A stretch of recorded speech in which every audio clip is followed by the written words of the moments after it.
This morning I'm talking about the mind and evolution. It won't be an easy talk to understand. So I suggest you order a copy of the CD if you have an interest and listen to it a few times. I guess it was about 25 years ago I became really interested in the brain. And what triggered that interest was the magazine Scientific American had published the whole publication was about the brain. And it got me so intrigued. What an amazing mechanism that we have as human beings to use with the brain. It was extremely scientific. And so half of, the science went way over my head. But I was still, nonetheless, very intrigued. And so from that point forward, I would periodically find articles about the brain. And it just seemed to trigger more of an interest. And then the book, The New Dimensions of Healing, was published by Torquem Saradarian. And he began talking about the brain and the mind and the centers in the mental body and their corresponding centers in the brain. And so then I started putting, the exoteric science together with the esoteric science. And so I've moved a little bit ahead, progressively speaking about the brain, but now connecting the mind, our whole mental apparatus, with the brain, and how important that brain is to our entire physical, emotional, mental, and spiritual activities. So, and in relationship to that, also why meditation is so vital to our spiritual progress. If you were paying attention toward the end of the meditation today, it was talking about when our three centers become clear. These are the three centers in the head that correspond to the three centers in the brain, that correspond to the whole network, electrical field, our entire mechanism. When we purify this whole field is when we receive higher impressions that are not distorted. We receive answers to our questions that we present to the solar angel, which in fact we are presenting to our higher self. So today I'm trying to just summarize all of this, and that's why it may be, it's so condensed, it may be a little bit challenging to keep up with. But let's see what happens. So as we progress on our path of evolution, our dedication toward the search for answers increases. We use our mind more and more, until one day, what happens, our mind achieves enlightenment. So enlightenment doesn't seem to have anything to do with us sitting in a lotus position as a yogi on top of the Himalayan mountains, melting snow, and all of a sudden we're enlightened. It's not that easy. Wish it were. We could all go to India and to the Kanchenjunga Mountains and get our yogi clothes on and melt snow and be enlightened. But it's just not that easy. Anyway, here's a story. Once an enemy soldier approached Archimedes, who was trying to solve a geometrical problem in the sand. The soldier's intention was to kill him. Looking at the soldier, Archimedes said, "Don't kill me until I have solved this problem." But the soldier pushed his dagger into the chest of that great man. As Archimedes was about to die, he said, "Yes, you took my body, but I am taking my mind with me." When we think about our own transition, and then think about this famous statement by Archimedes, "I'm taking my mind with me," what is our mind made of? What in our mind are we taking with us? This is a real serious question when we think in terms of the mind and evolution. In all centuries, great thinkers emphasized the need for using the mind in right direction. No human being is going to improve his conditions or his environment without learning to use his mind. The Agni Yoga teaching tells us that we have two intellects. One is the developing intellect of our unfolding human soul. The other is the spiritual intellect, which is the intellect of the higher self. For us, as human beings, our intellect is the light of our human soul, which is radiating through the mental substance. But we do not begin to use our mind until our spark, our monad, enters into the mental plane. Until then, it is the thinker. This is another term that's really important as you're making your notes. The thinker. The thinker is the presence in us that is actually trying to influence our thinking. So, if we have a muddy filter system, even with the intelligence of this presence, this thinker, this solar angel trying to think for us, it hits these dirty filters and our brain registers these thoughts incorrectly. So we have our job to do, which is to clean our filter system. Now, our brain is a switchboard of the mind. So if I had a whiteboard here, I could ineptly draw some pictures, but let me kind of give you this image that, in terms of spheres of consciousness, we have the higher mind, which represents the thinker and the presence within us. Then we have the mind, and then we have the brain. The thinker uses the brain. This is why we're told the brain is a switchboard of the mind. So it receives information that the thinker has passed down through the mental body to the etheric brain, to the brain. So the better the brain, the better the filter system of our centers, the better and clearer and more perfect our impressions will be given, we will understand as these impressions are given to us. So our brain is a switchboard of the mind.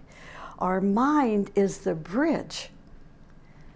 Our mind is the bridge between the thinker and our brain. The thinker is a very advanced soul, the presence within us, but it is not us. Sometimes people believe just the opposite of that, but it is not us. It acts like our guardian angel. It is a separate being whose duty is to lead us to the degree of evolution, of advancement, where we can actually begin to think by ourselves. It's got a big job.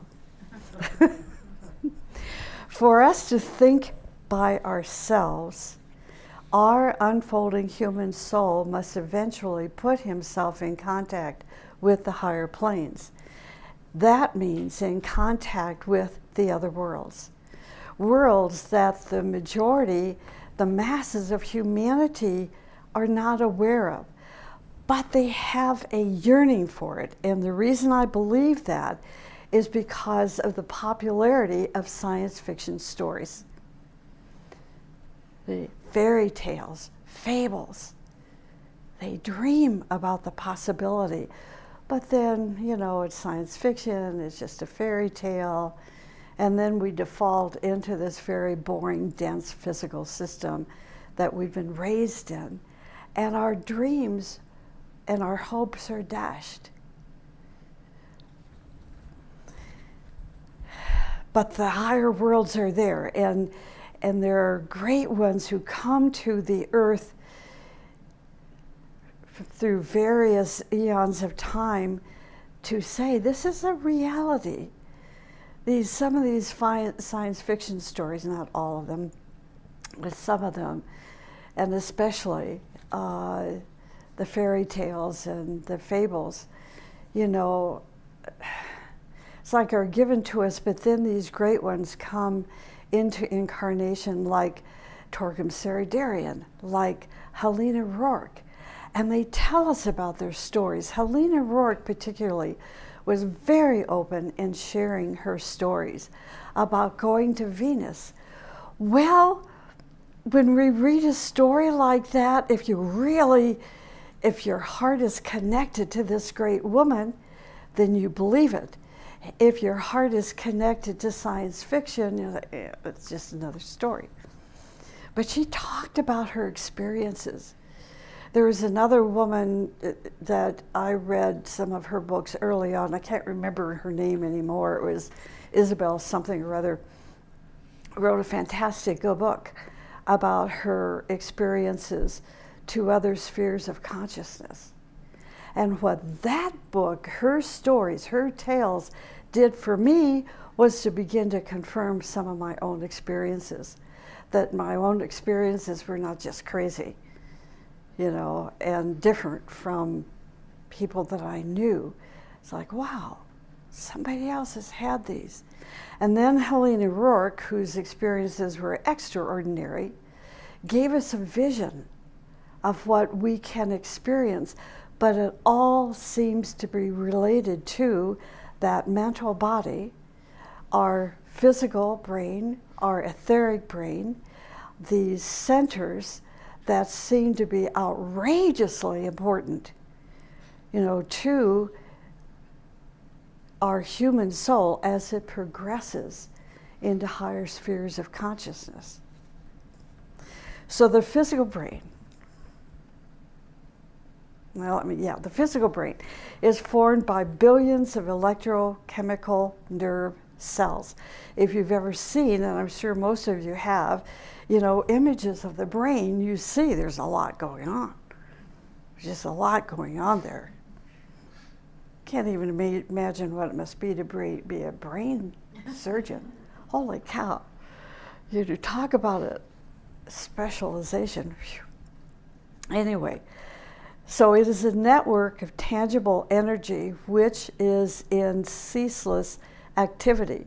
We can attest to that because our thought processes are ceaseless. This is why we have meditation. One of the reasons to have meditation is to control those damned thoughts. So nature worked millions of years to produce such a mechanism, which is used by us as a receiving and transmitting instrument. That's our brain, a receiving and transmitting instrument. The physical brain has three main functions. Now we're getting into the science. The first function is to inform our etheric brain. The first function of the physical brain is to inform our etheric brain of the impressions that are coming through our five senses. The second function is to transfer messages to the five senses and put them into activity, into manifestation. And the third function is to transmit forces coming from the etheric, astral, and mental planes into our whole physical system. Those are the three main functions of the physical brain. Now, the etheric brain. What is the function of the etheric brain? First, our etheric brain is the prototype of our physical brain. The prototype. It penetrates and surrounds our physical brain and the spinal column. So, the etheric brain has a little different job than the physical brain. The etheric brain penetrates and surrounds the physical brain as well, our physical brain, as well as our whole spinal column. Now you're realizing this is an introductory talk. If we had PowerPoint up here, we could have all kinds of images and diagrams and pictures of the relationship of the spinal cord has to do with all of our glands and organs and cells and so forth, and its relationship to the etheric brain. But if you have an interest in there, in this whole subject, you'll go to the books, New Dimensions of Healing and the Esoteric Healing, both books by Torquem. There is a esoteric healing book by the Tibetan via Alice Bailey, but I'll guarantee you these two books I've just mentioned are the next progressive step to understanding our whole physical health system. So our etheric brain, what does it do? It receives impressions from our emotional and mental body. That's our etheric brain. It's receiving impressions from our emotional and our mental bodies. And then it takes these impressions and transfers them to our physical brain.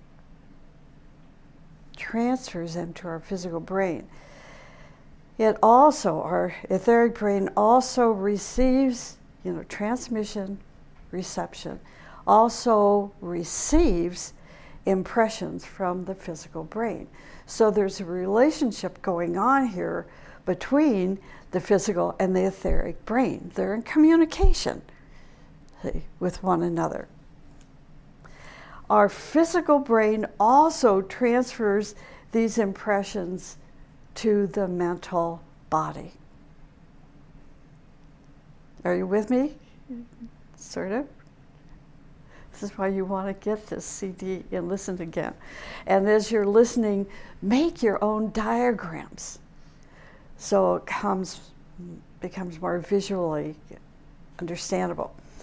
Now, in the physical brain, this is very important. In the physical brain, we have three glands: the pineal gland, the pituitary gland, and the carotid gland. These are really, really, really important centers, important glands that correspond to the centers.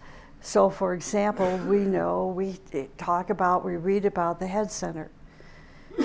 What is the head center? What is its correspondence? Its correspondence is the pineal gland, right?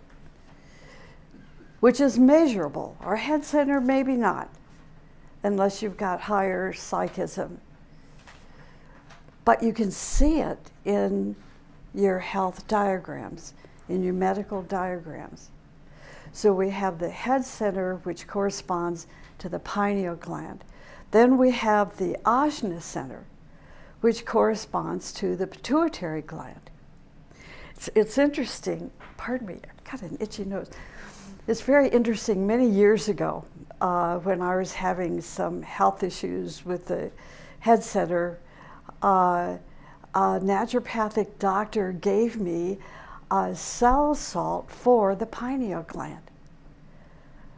So, isn't that interesting? It didn't do a darn thing, but I thought it was, I thought, here, you have to have a prescription for it. So here's sitting in my hand, this cell salts for the pineal gland. So that's our future. Even though it wasn't helpful, you know, it's like the science knows enough about it to have developed a cell salt for the pineal gland. Anyway, so then we have the head center, the Agni center, and the ultra major center, which corresponds to the carotid gland. The head center dash pineal gland becomes fully active at the third initiation. So this is why we don't know, you know, or observe its activities until our spark, our monad, is now functioning in that higher mind, and we're close to or have taken this third initiation of consciousness. That's when this pineal gland and the head center become very active. Now, this head center is related to the mind through the etheric brain. It's related to the etheric brain through the pineal gland. So you see how there's a cooperation going on here. And any activity that's taking place between the pineal gland and the etheric brain that also has centers, now there's this whole network of electromagnetic energy is taking place through our entire system. So what was happening to me back in the mid-90s is this doctor thought I had a brain tumor, and they took MRIs and they put me through excruciating tests, expensive tests all summer long, and this doctor ended up saying, this neuro doctor said, you know, I think you have what's called silent migraine headaches, which I didn't. But that's all they could conclude. What was happening was this activity taking place with the head center, with the pineal gland, conversing with the etheric brain, activating these dormant centers that then started having physical manifestations.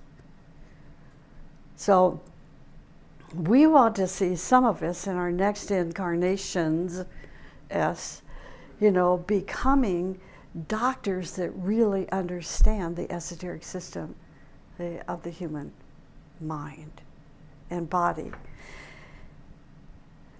Now, when the Agni center and the pineal gland, the pituitary gland, become functional, it puts thought forms into action. The Agni center, this is kind of far out there for us, but I thought it was interesting that the Agni center is formed in the etheric body. I don't know what that means yet, but now we have some information to think about. The Agni center is formed in the etheric body and brings the light of intelligence into the physical brain. So that Agni center and the pineal gland, or the pituitary gland, are very, very important to our physical brain. This light is used to create thought forms and to put it into our mind. See, that transfers it to the physical brain, that then begins to cause us to be more intelligent with the way we think and act. What is interesting to know is that the pituitary body dash the Agni center acts as the recipient of the lower mind. So this Agni center and the pituitary gland is vitally important to have a good contact, good connector.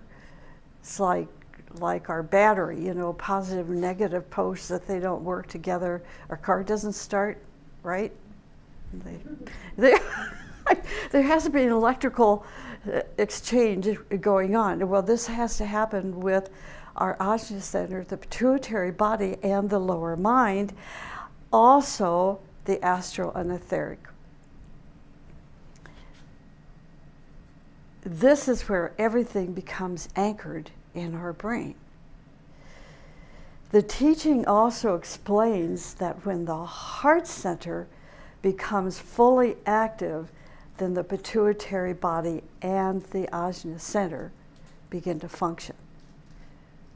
So I'm not really talking about the heart center today because there's just totally not enough time, and I'm only on page 3 here, and I have about 7 minutes left of time. But it's okay. You know, this, I'm going to be talking about this at the anniversary for a short period of time, actually.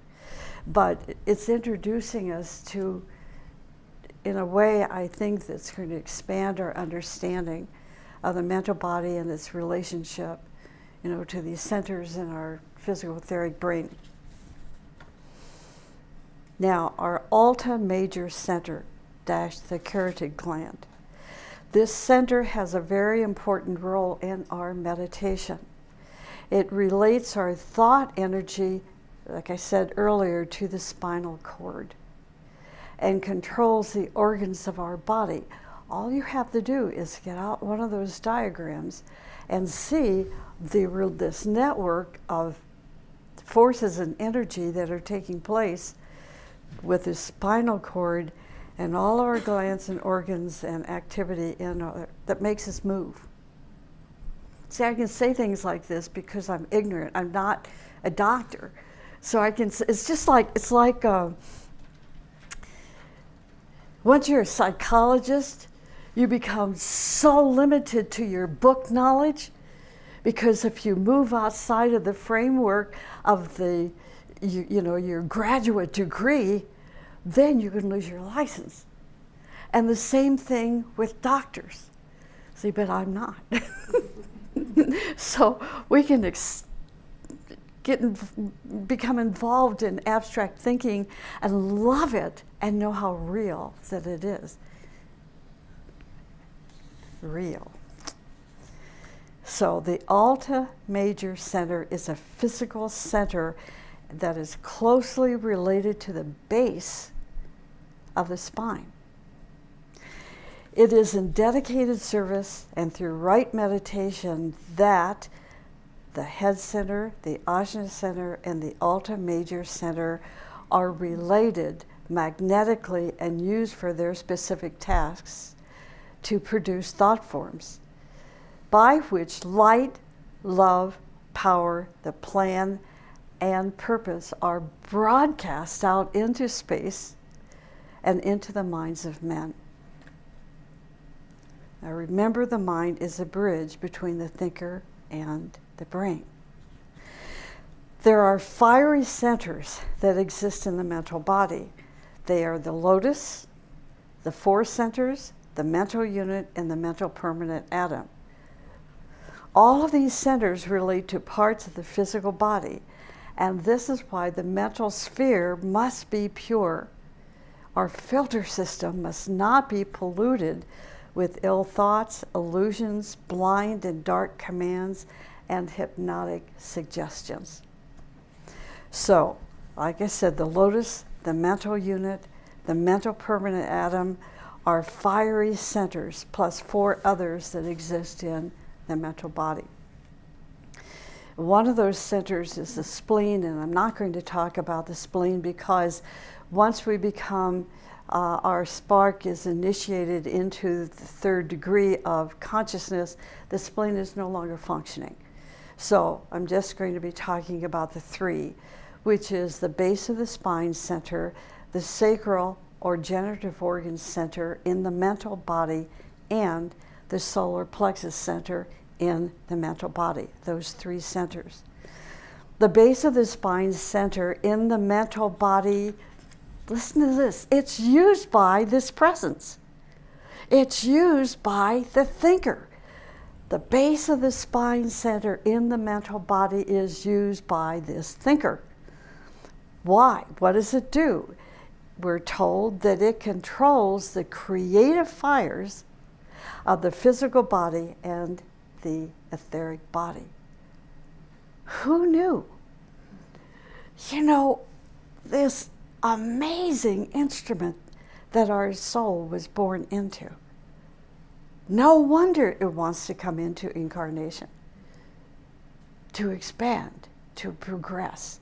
It has this incredible instrument, or as the teachings like to use the word mechanism, it has this incredible mechanism at its beck and call. So, this center, the base of the spine center, controls the adrenal glands and their functions. I know so many people who have adrenal gland problems. They're exhausted. See, we can go into the esoteric science of why we have exhausted adrenal glands. It's not just a gland.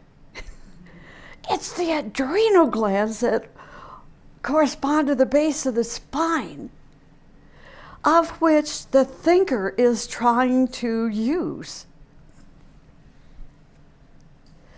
Because this center is directly related to the mental body, it is easy to see that our thoughts have a great effect on these glands and on the chemistry of our physical body. The sacral center in the mental body controls the generative functions of the male and or female, both. Our sexual problems can be totally solved when we purify the atmosphere of this center in our mind. The solar plexus center on the mental plane corresponds to the solar plexus center in the astral and in the physical etheric planes. This center is connected, the solar plexus center is connected to one of the love petals in the lotus, in the mental plane. And just one more idea just to throw out at you, because it's so cool, as that this solar plexus center, as it is connected with the love petals in the mental plane, is fusing all the centers below the diaphragm. Thoughts which are not in harmony with the life of the spirit hits many organs that this center controls. It fuses thoughts with our emotions. It is through our solar plexus the emotional force flows into the etheric body and into the physical body. So when we're having a really bad day, we're having a really bad day. Because it's not just the event, it's how the event is affecting our thoughts, which are affecting these centers. And then we're having a really bad day. In an advanced aspirant, it is this solar plexus that contributes the fire of emotions to our thoughts, to our thought forms, and make them dramatic and emotionally magnetic. So, great writers and poets and musicians and artists use these emotions with ideas and thoughts in their creative works. Now, the solar plexus we know has two parts. The lower part of the center is the door that leads us into lower psychism and astralism. The higher part of the center is connected to the head center in the etheric body and the love petals in the lotus. So I'm going to share this again. The higher part of the solar plexus center is connected to the head center in the etheric body and the love petals in the lotus. So this higher part of the solar plexus is vital, as all these centers are vital. The higher part of the center in the head awakens and functions as we change our desires into aspirations and finally into spiritual striving. Advanced psychics use this center in the mental body and demonstrate great gifts to the spiritual life. The thinker. Now, after the mental body, next step up, we have the thinker. We learned in our studies that people do not think most of the time. I don't think we are surprised by that statement. When we, my cryptic Gemini nature, when I hear some words being spoken, I just thought, really? It's all mechanical. They're not thinking. Their filter system is so clogged with input. There's no discernment. It's clogged. It is the presence, also called the thinker, who thinks for us until our soul puts himself in contact. The thinker also puts himself in contact with the higher planes. I just love my thinker. And comes in contact with the hierarchy, where the plan for humanity is formulated, and with Shambhala, where the purpose of God is known.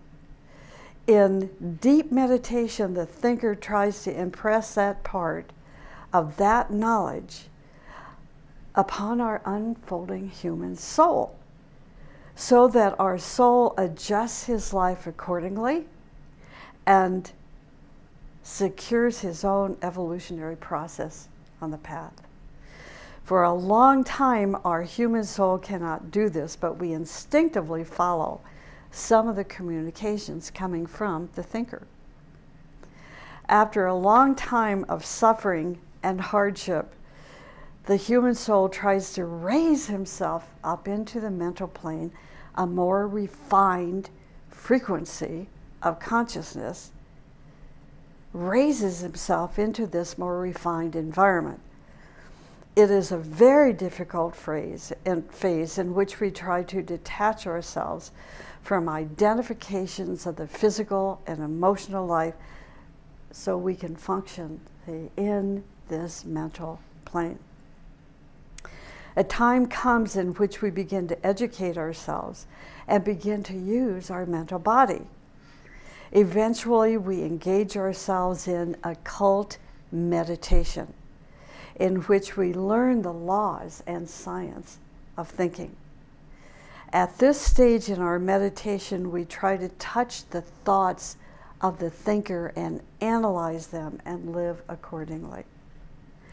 Our unfolding human soul is a spark within our human form, the monad upon the path of return.